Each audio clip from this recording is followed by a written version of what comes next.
What's up, guys? Blunt Guts here. This is a Watch Over Realms video. You should summon. You should summon. The question, and what I'm kind of agonizing over right now, is where you should summon. Which banner should you pick? Or maybe you're lucky enough, or you have deep enough pockets that you don't have to pick and you can just do it all. I am in a spot right now where I have 135 rare summons. I've got 16,000 gems. I'm hoping Moonton, please bring me some gems tomorrow for the content creator program. I need them. I need more summons. Right now, I've got around 350 summons would be my guess. When you include the gems and the rare summons I've got in the account, I'm probably going to be a dirty spender, and I am going to probably drop 50 or 60 bucks and get another 100 or so rare summons tomorrow. That is likely going to happen. These are the best banners that I think have been in the game so far. They may not be the most exciting banners, but they are certainly the best account progression banners that have been in the game in a really long time, if ever. Honestly, I can't think of one that was better than this. I guess in retrospect, maybe the Boreas one might have been better, but honestly, I don't think so. I really don't think so. This is, you get a double rate up on legendaries, period, on this banner, plus a 15 times on these heroes. At the end of the day, Hex and Zilitu are two of the best guild boss damage dealers in the game. Zilitu is unquestionably the best guild boss damage dealer in the game. She does more damage than anybody else. You can go and you can look at the world rankings and see.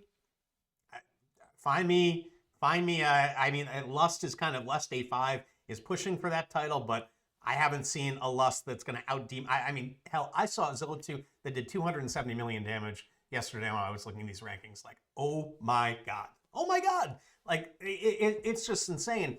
Beyond that, Zilitu is a essential part of my GR1 and Artifact Material Raid speedruns.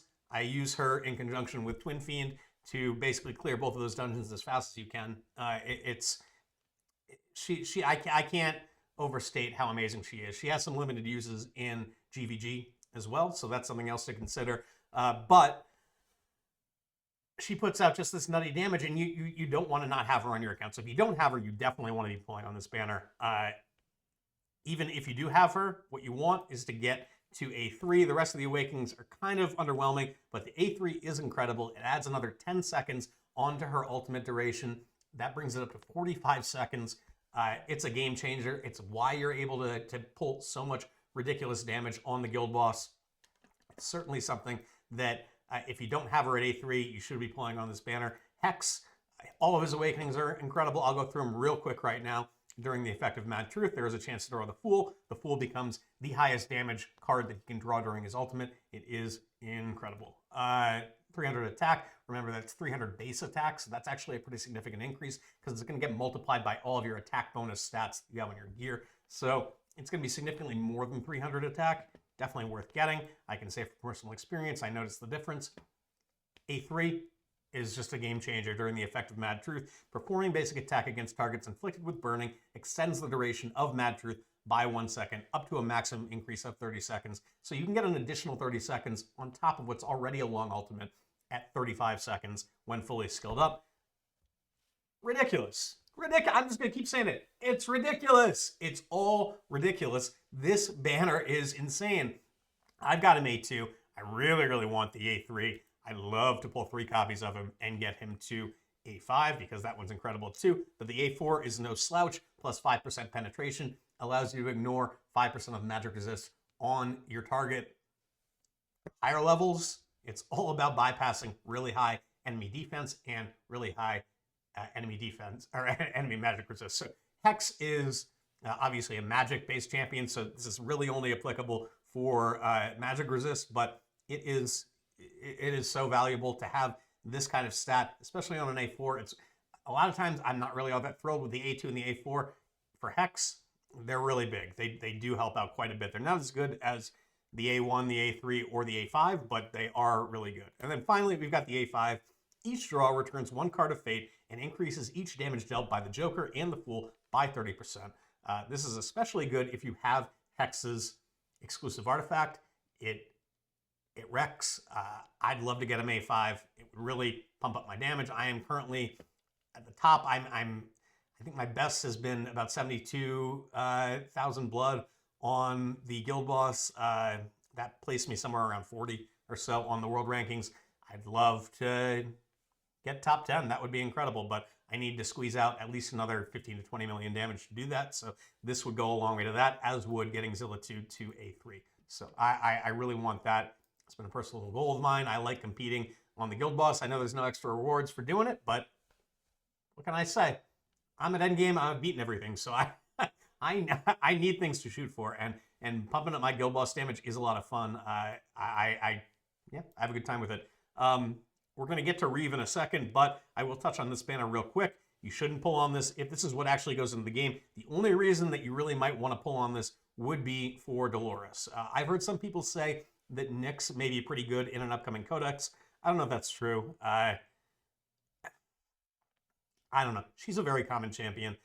I wouldn't save anything for this. If you know, the other ones are going to be over by that point. So maybe if you have some left over for some reason, or you get some rare summons on Monday from Guild Boss or something like that, or from an event or something, and you want to pull on this one, you can take a stab at it. But the reason to pull on this banner really would be Dolores, who I don't think has been on a raid up banner since before I started, which was back in October 2023. I missed out on that. It took me a really long time to pull her. I don't have her on my alt account, so I may save some summons. Probably not, but I probably should save some summons on my alt account to summon on this banner, but I can't pass up on getting Hex and Zilitu on that one either. So we'll just, we'll deal with the banners as they come, but I would not recommend saving for this. There is always the possibility, and a lot of people have speculated, that there's an April Fool's trick that's being played on us by Moonton, and that they're going to swap this banner out for something else. I don't think that's the case. It could be. I suppose it could be, but I don't think that's the case. It would be a pretty mean April Fool's joke, but you never know. I don't know what could be better than the banners that are going on the previous 3 days that would make you feel like you should have saved something for the Monday banner. So we'll have to wait and see. But I wouldn't count this banner into your decision making process. The real decision that you have to make is whether or not you've got Reve, and if you don't have Reve, whether or not you feel like he is worth it for you to miss out on pulling on the best banner. So a couple things to note.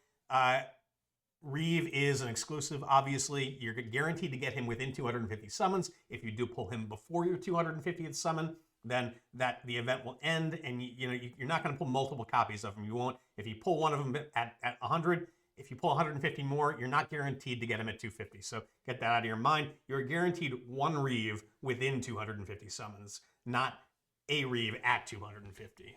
If you haven't pulled him at 250, you will pull him on your 250th summon. But I don't know, guys. Reve is cool. I've wanted Reve for a while, and I do like him a lot. Here's the problem. As an endgame player, he's just not all that useful anywhere. There's one place where he is really useful, and that is in the tank codex, which is the most mind-numbing, just boring piece of content in this game, in my opinion. I hate the tank codex. I did pretty well on it, honestly. I was in the top 100. I made the leaderboard. I just don't like it. It's just boring as shit. And I mean, maybe that's your jam and you want to improve your scores on that. Here's the issue. Me personally, I think that I'm going to end up with somewhere in the neighborhood of 500 summons. Maybe more, honestly, if Moonton manages to give me the gems that they owe me for February and for some of the other events that I've done for them, then I might have even more than I might have 600 or 700 summons that I do tomorrow. If that's the case, then I might go for Reve. But if I've only got the 500, only the 500, then I don't think I'm going to pull in this banner for Reve, even if it means I can't get him for another year. Because I just don't really know where to use him. I can tell you from personal experience that he is not used or all that effective in late game GVG, so like high end guild versus guild, guild wars. He's not really used. He does some really cool things. Let's look at his kit real quick. So his talent, for every 4 enemy units killed, increases attack speed by 10, permanently up to 100. That's really only going to be felt if you don't have much speed on him, then it probably will be felt then. But you have to kill 40 enemies in order to get that up to the maximum of 100. So, I mean, Gear Raid 1 maybe, but you don't need him there. Could be used there, but you don't need him there. He is magic based, so he is kind of suitable for that. But deals 100% damage to one enemy on his basic attack. That goes up to 120% with full skill ups. His ultimate, during the ultimate, each attack deals 200% AoE damage to multiple enemies around and inflicts stun. Let's see how the stun is 1 second, but you can get that up to 1.5 seconds for that. It looks like with the skill ups, you can also get this to last for 25 seconds. So it's a nice ultimate. There's no question about it. But I just don't know where you really need it. I think some people I've seen float that you could use him in GR4, the new Gear Raid dungeon that just was released this week. You could use him there. You don't really want to be tanking things there, in my experience. I guess maybe with anti-healers you could, but he's not doing anything there that you couldn't do with another tank. So I don't think he's really a huge benefit there. He is a cultist and he will be useful. I think the issue is just really, it's not that Reve is not good. It's that the opportunity cost for getting him is, for me anyway, at least half of my summons. And that probably means maybe a Zilitu, maybe a Hex, maybe probably two Awakenings on some of my most used heroes in the game. So I just don't know that he really justifies it, because I have a feeling that if I do summon him, he's going to end up just kind of collecting dust and not being pulled out very much. So anyway, sorry, I interrupted here.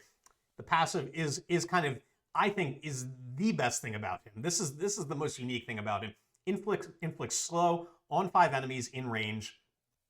He doesn't have to hit them. It's just an aura, basically, that radiates out from him. Anybody who's in his range is going to get that. Although it's kind of weird. Is that just enemies right in front of him? I don't know what his range is here. I guess it's around him. We see this, like, you can see the pop-up here. There's this kind of glowing circle around him. I guess it's anybody in that range. So maybe it's anybody that's in an adjacent tile to him is going to get slowed. That slow is 50%. That's not bad. That's the thing that I would be worried about missing out on, really. I think more than anything. It goes up to 10 enemies with skill ups, so it's not nothing. And I think that probably is his most useful thing in GVG. Although, again, like I said, nobody really uses him there, and there's a reason for it. He doesn't have the survivability to really be competitive in that game mode. So this is his survivability. He doesn't have unyielding, but he does have self-heals. So when attacking enemy targets under control, and enemy targets under control would include those that are affected by his slows. So that is most enemies, unless they're immune to slow, he's going to get this HP restore when he does hit them. And it goes up to 7% with skill ups. It's good. It's good. It's not game changing. It's not going to keep him alive under heavy damage, which is what you see in most of the late game stuff. It'll support a healer trying to keep him up. It might be that little extra bit to keep him alive, but it's not gonna stop him against, like, say, axe slaughterers and shoot, I can't remember, the tank killing mages, whatever they're called. They're gonna rip through that. It's not gonna be enough to keep him up from that. So in GVG, it's not really gonna help out with that.